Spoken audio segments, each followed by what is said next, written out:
मैं वही आपकी एक्सरसाइज जो हमने अभी किया था ट्रिग्नोमेट्रिक रेशियो, उसी में एक्सरसाइज 8.1 के कुछ और क्वेश्चंस लेके आया हूँ आपके लिए। ये क्वेश्चंस, ये 3 क्वेश्चंस और हैं, ये बहुत ही अच्छे और इम्पोर्टेंट क्वेश्चंस हैं। आप इन्हें करिएगा, सॉल्व करिएगा, ट्राई कर सकते हो आप इसे, और मैं कराई रहूँगा आपको कि आप देखिए कैसे स्टेप बाय स्टेप आपने कैसे किया हुआ है, मैंने कैसे किया हुआ है, कैसे मैच होगा। ठीक है, अब देखो इस क्वेश्चन में आप जो पहली चीज पढ़ोगे, in triangle ABC right angle at C. देखो उसने हमें दिया हुआ है राइट एंगल एट सी, इस बार ट्रायंगल का नाम दिया हुआ है और प्रॉपर हमें बताया हुआ है कि हमें कहां पर राइट एंगल लेना है, सी पे लेना है। आपने भी ऐसे ही करना है। ठीक है, ए और बी आप कहीं भी नाम दे सकते हो, यहाँ पर बी बोल सकते हो, यहाँ पर ए बोल सकते हो, आपका माने यहाँ ए बोल सकते हो, यहाँ पर बी बोल सकते हो, पर आप यहाँ पर बी नहीं बोल सकते हो क्योंकि उसने क्वेश्चन में हमें मेंशन किया है कि बी कहाँ पर, सी कहाँ पर है, यहाँ 90 डिग्री पे राइट एंगल एट सी। ठीक है, और उसमें क्या गिवन पार्ट है, एसी हमें दे रखा है 20 सेंटीमीटर। ठीक, अब और क्या गिवन है मुझे, हमें गिवन क्या है इस क्वेश्चन में, गिवन जो पार्ट है उसमें क्या गिवन है हमें कि AB minus BC equals to 8 centimetre. ठीक है, ये हमें गिवन पार्ट है। अब इस गिवन पार्ट को हमें यूज करना है। बच्चे एक चीज याद रखना, हमें ये पता होना चाहिए हमें क्या निकालना है और क्या गिवन निकालना क्या है, हमें सेट A प्लस 10। ठीक है, अब हमारा इसकी प्रूविंग करेंगे हम, सॉल्व बोल सकते हो आप इसे, सॉल्व बोल देते हैं, जो आपके मन में आप बोल सकते हो। ठीक है, अब देखो मुझे अभी फिलहाल ना तो यहाँ गिवन है कुछ, ना यहाँ गिवन है, पर फिर भी मैं इसमें क्या अप्लाई करूंगा, पाइथागोरस थ्योरम अप्लाई करूंगा। आप पहले ही बताया था पाइथागोरस थ्योरम होती है x² p² प्लस b²। ठीक है, अब देखो x क्या है हमारे पास, ab का स्क्वायर, परपेंडिकुलर क्या है हमें नहीं पता अभी फिलहाल। ठीक है, अभी हमें परपेंडिकुलर नहीं पता है।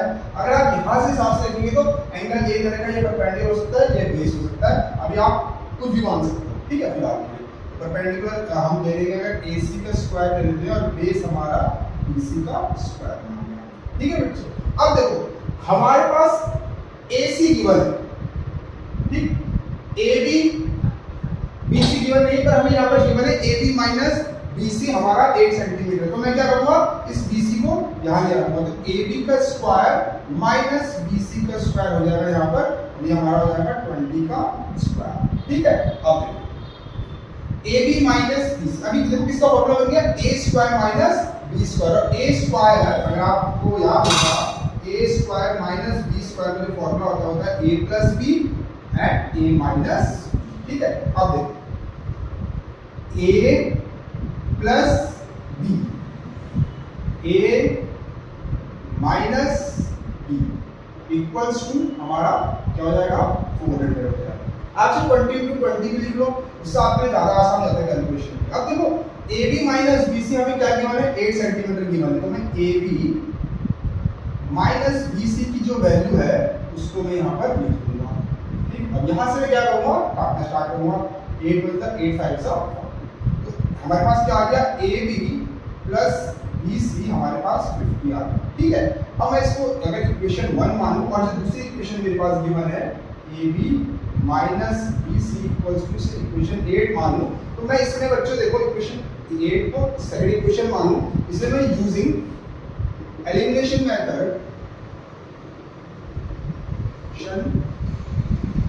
मेथड मैं इसको सॉल्व कर सकता हूं। आप सब्स्टिट्यूशन भी लगाना चाहो तो सब्स्टिट्यूशन भी लगा सकते हो। इसमें एलिमिनेशन लगेगा तो क्या हो जाएगा, AB plus BC is equal to 50, AB minus BC is equal to 8। ठीक है, प्लस माइनस माइनस ये कट जाएगा, AB हमारा क्या बन जाएगा, 2AB बन जाएगा, और यहाँ पर से मैं क्या लिखूंगा, इसको 58 लिखूंगा, अभी कटेगा 2 2 9। तो AB की वैल्यू मुझे यहाँ से मिल गई 29 सेंटीमीटर। ठीक है बच्चों, अब AB की वैल्यू मुझे यहाँ से क्या मिल गई, 29 सेंटीमीटर, जो मैं यहाँ पर पुट कर दूंगा, AB मेरा क्या हो जाएगा 29 सेंटीमीटर। ठीक, अब मैं किसी भी एक इक्वेशन में इस AB को पुट करके BC की वैल्यू निकाल सकता हूँ। तो पुटिंग द वैल्यू ऑफ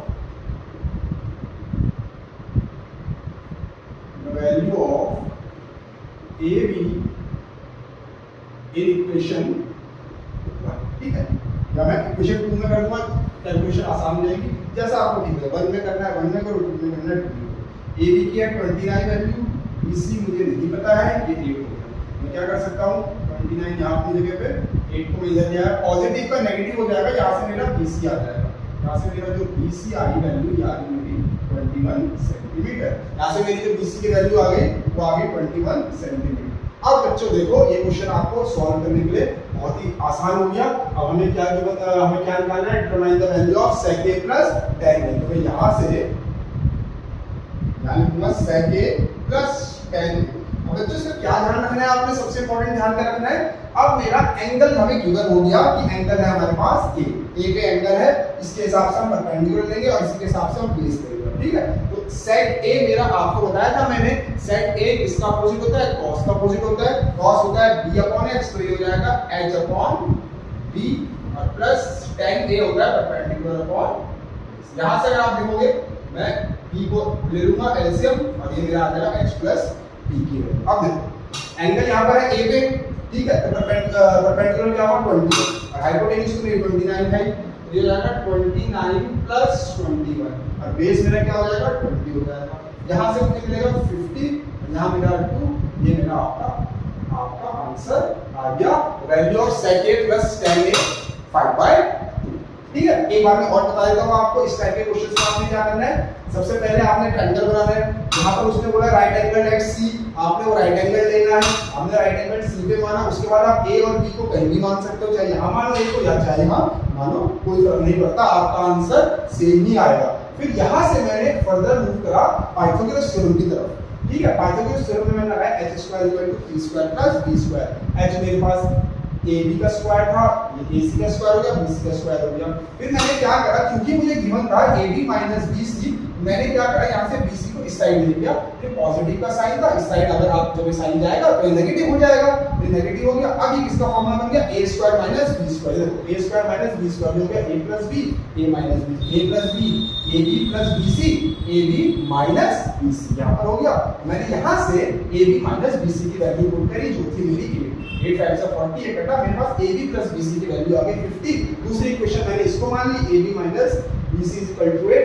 यहाँ मैंने एलिमिनेशन मेथड लगाया, प्लस माइनस कैंसिल आउट हो गए, AB + AB 2AB हो गया, 50 + 8 58, फिर ये 2 से मैंने इसे कैंसिल आउट कर दिया, जो आया मेरा 29। AB की वैल्यू मेरी यहाँ पर आ गई 29 सेंटीमीटर। अब मैंने क्या करा, AB की वैल्यू सेकंड इक्वेशन में फर्स्ट में पुट कर लो तभी भी आंसर सेम आएगा, सेकंड में पुट कर लो तभी भी आंसर सेम आएगा। मैंने सेकंड में पुट करा और मैंने यहाँ से BC की वैल्यू निकाली 21। अब मुझे क्या गिवन था, मुझे क्या निकालना था, sec a plus tan a की वैल्यू निकालनी थी। sec a क्या होता है, हाइपोटेन्यूज अपॉन बेस, और tan a क्या होता है, परपेंडिकुलर अपॉन बेस।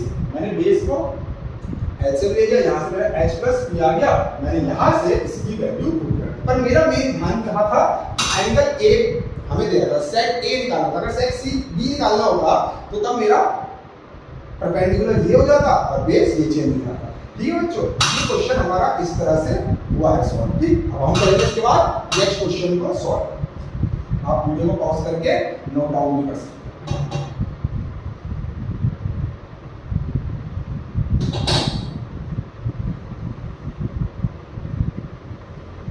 अब हम करेंगे अगला क्वेश्चन सॉल्व। अगला क्वेश्चन क्या है, अगला क्वेश्चन थोड़ा सा इंटरेस्टिंग है। इंटरेस्टिंग किसने बनाया है इस क्वेश्चन को, यहाँ पर इसने बनाया 5 cot थीटा = 4 गिवन है। मुझे वैल्यू निकालनी है 2 sin square theta + 3 cos square theta whole upon 7 sin थीटा डॉट cos थीटा। अब देखो बच्चों, इस क्वेश्चन में आपने मेन चीज क्या ध्यान देनी है, पहले स्टेप आपका क्या होना चाहिए, क्योंकि मेरे को यहाँ पर ये यहाँ दिया हुआ है, मैं इसको यहाँ पर ले जाऊँ। ठीक है बच्चों, मैं यहाँ पर इसको ले लूँ। ठीक, अब इसके बाद मैंने कैसे सॉल्व करना है, मैंने वही सेम एक ट्रायंगल बनाना है। 90 यहाँ पर रखूंगा, नेमिंग आप अपने हिसाब से कर लो, कोई प्रॉब्लम नहीं है, क्योंकि उसमें मुझे कोई ट्रायंगल की नेमिंग नहीं है। थीटा आप अपने हिसाब से मान लो, थीटा मैंने आपको बोला है एक्यूट एंगल पे ही होता है, मैंने यहाँ पर थीटा यहाँ पर इसको मान लिया।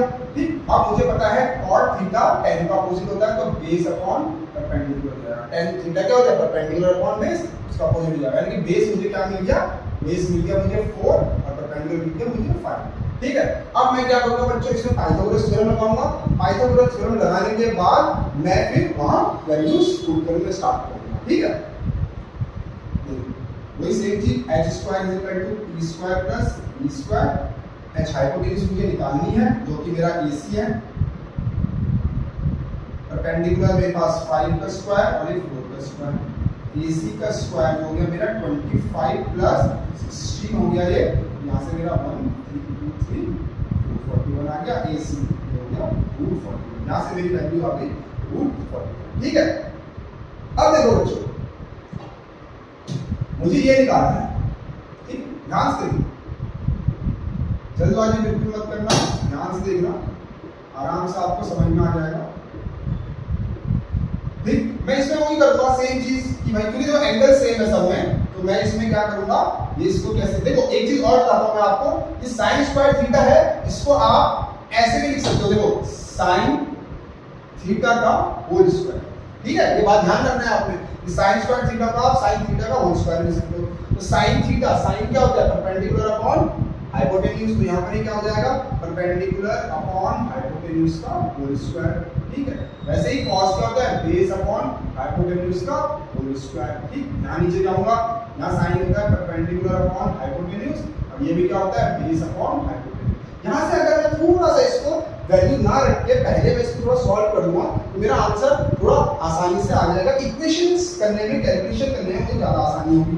तो यहाँ से आया मेरा 2p² upon h² plus 3p² upon h²। ठीक है, अपॉन में ये आ जाएगा 7 pb, p into b बोल सकते हो आप इसे, और h into h² ठीक है, अब यहाँ पर मैं फिर से h² का एलसीएम ले लूंगा। यहाँ से लिखते रहना बच्चों, ठीक है, स्टेप आप आराम से समझिए। यहाँ से मैं h² का एलसीएम लूंगा, क्योंकि दोनों के बेस तो सेम है, डिनोमिनेटर सेम है, तो यहाँ पर ये वैल्यू एलसीएम हो जाएगी, हो जाएगा 2p² प्लस 3b²। ठीक, यहाँ पर क्या हो जाएगा, 7p into b upon h²। अब देखो बच्चे, ये किस फॉर्म में है, ऐसी फॉर्म में है, मैंने आपको बताया ये नीचे आता है, ये ऊपर जाता है, ये कैंसिल भी कर सकते हो आप डायरेक्टली यहाँ से, ताकि आपको सॉल्व करने में आसानी हो। तो मैं यहाँ क्या बचेगा मेरे पास, 3b² अपॉन 7p into, अब मैं यहाँ से इसकी वैल्यू पुट कर सकता हूँ डायरेक्टली कि परपेंडिकुलर कितना है मेरे पास। अब परपेंडिकुलर आप देखोगे मेरे पास 5 है, तो यानी कि 2 into 5 का स्क्वायर, बेस मेरे पास 4 है, 4 का स्क्वायर अपॉन 7 into 5 into, ठीक, ध्यान से देखिए बच्चे, है ना। अब मैं इसको सॉल्व करूंगा ऊपर का क्वेश्चन, तो ये क्या हो जाएगा, 2 into 25 प्लस 3 into 16 अपॉन, अब मैं इसको ऐसे रहने दे रहा हूँ, ठीक है, क्योंकि ऊपर का पार्ट क्या मतलब कैंसिल हो जाएगा, तो मुझे आसानी हो जाएगी सॉल्व करने में। अब देखो ये हो जाएगा, यहाँ से हो जाएगा 50, और ये हो जाएगा प्लस 40 अपॉन 7 into 5 into 4। ये अगर मैं ऐड करूंगा हो जाएगा 98 अपॉन 7 into 5 into 4। अब मैं इसको अगर काटना चाहूं तो ये कट जाएगा, अगर मैं इसे 2 4 8, 2 9 18, 7 7 49, यहाँ से मेरा आंसर आ गया 7 अपॉन 10। इसको सॉल्व देखो बच्चों, इसमें एक चीज और मिली मुझे सीखने को, देखो क्या मिला बताओ, यहाँ पर तो मेरा हाइपोटेन्यूज तो कोई यूज ही नहीं हुआ है, यानी कि मेरा ये स्टेप बच सकता है अगर मैं इस स्टेप को पहले कर दूं। कई बार बच्चों इस टाइप के क्वेश्चंस में ऐसी चीजें होती है कि आपको थर्ड साइड निकालने की जरूरत ही ना पड़े, तो आप क्या कर सकते हो, इस पार्ट को, क्वेश्चन को पहले आराम से सॉल्व कर लो, ऐसी फॉर्म में आ जाएगा, तो यहाँ आपको पता चल जाएगा कि मेरा केवल परपेंडिकुलर और बेस का यूज है, हाइपोटेन्यूज का कोई यूज है नहीं, यानी कि मेरा इतना स्टेप बच जाएगा। ठीक है बच्चों, आराम से देखो इसको, कहीं पर डाउट है आप मुझे कमेंट बॉक्स में पूछो। इसके बाद हम करते हैं नेक्स्ट क्वेश्चन।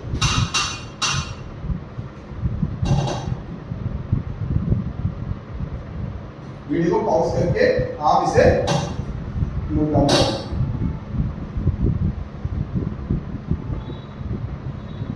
चलो बच्चों, अब हम करेंगे अगला क्वेश्चन। अगला क्वेश्चन अगर आप देखोगे तो बहुत ही आसान है, इतना कोई टफ क्वेश्चन नहीं है। ठीक है, बस इसमें थोड़ा इसमें एंगल्स बदले हैं, तो आपको उसका ध्यान रखना है कि बार बार कौन सा एंगल बदले।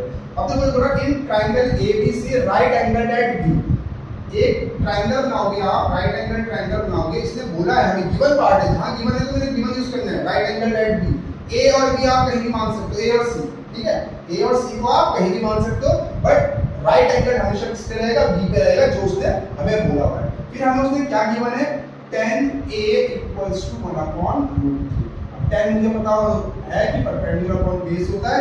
अब एंगल आप किसको मानोगे, A बोला हुआ उसको, तो एंगल हम A को मानेंगे। ठीक है, इस समय हम एंगल A को मानेंगे, उसके हिसाब से चलिए। तो परपेंडिकुलर मेरा 1 हो गया और बेस आपका क्या हो गया, √3। ठीक है, अब मैं यहाँ से पाइथागोरस थ्योरम लगाऊंगा, h² = b² + b²।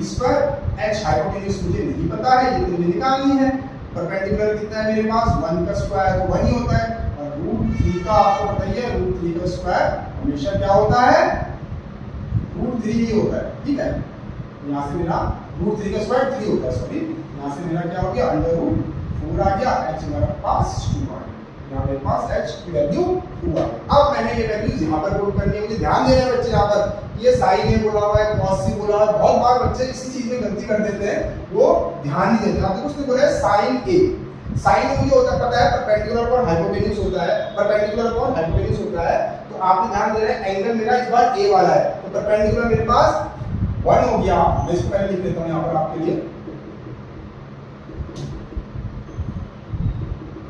ठीक है, अब मेरा परपेंडिकुलर क्या हो गया 1 हो गया, और मेरे पास हाइपोटेन्यूज क्या है 2।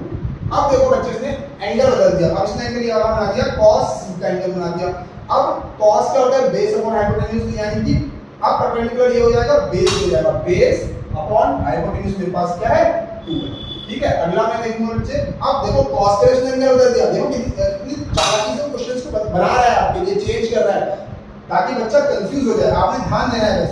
अब उसने cos a बोल दिया है, cos का मुझे पता है बेस अपॉन हाइपोटेन्यूज होता है, बस मैंने एंगल के हिसाब से लेना, बेस मेरे पास क्या हो गया √3 हो गया, और हाइपोटेन्यूज मेरे पास क्या हो गई 2 हो गई। ठीक है, फिर उसने sin c बदला है, यहाँ पर देखो अब sin c एंगल इसके लिए यहाँ ये आ गया sin के लिए। ठीक है, और sin c है परपेंडिकुलर मुझे पता है √3, और हाइपोटेन्यूज मुझे पता है 2। ठीक है, अब यहाँ से देखो 1 into 1 1 2 into 2 4, √3 into √3 हमारे पास क्या होगा 3 हो जाएगा। ठीक है, 2 into 2 हमारे पास 4 हो जाएगा, इन दोनों में एलसीएम ले लेंगे 4, फिर मुझे पता है जब एलसीएम सेम है डिनोमिनेटर सेम है, इसके वजह से एलसीएम ले लेते हैं, वैल्यूज एज इट इज उतर जाती हैं, यहाँ आ जाएगा 4 हो जाएगा 4/4, ये मेरा आंसर हो जाएगा इक्वल्स टू 1, ये मेरा आंसर हो जाएगा। जब मैंने इसको सॉल्व करा तो मेरा क्या आंसर आया। ठीक है तो मेरे बच्चों, इसमें आपने क्या ध्यान देना है, इसमें जो इसने एंगल की नेमिंग चेंज की है उसमें हमारा मेन फोकस रहेगा।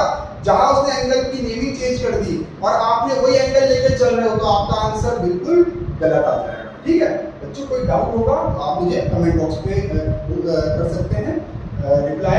ठीक है, मैं आपका जवाब जरूर दूंगा। ठीक, थैंक यू।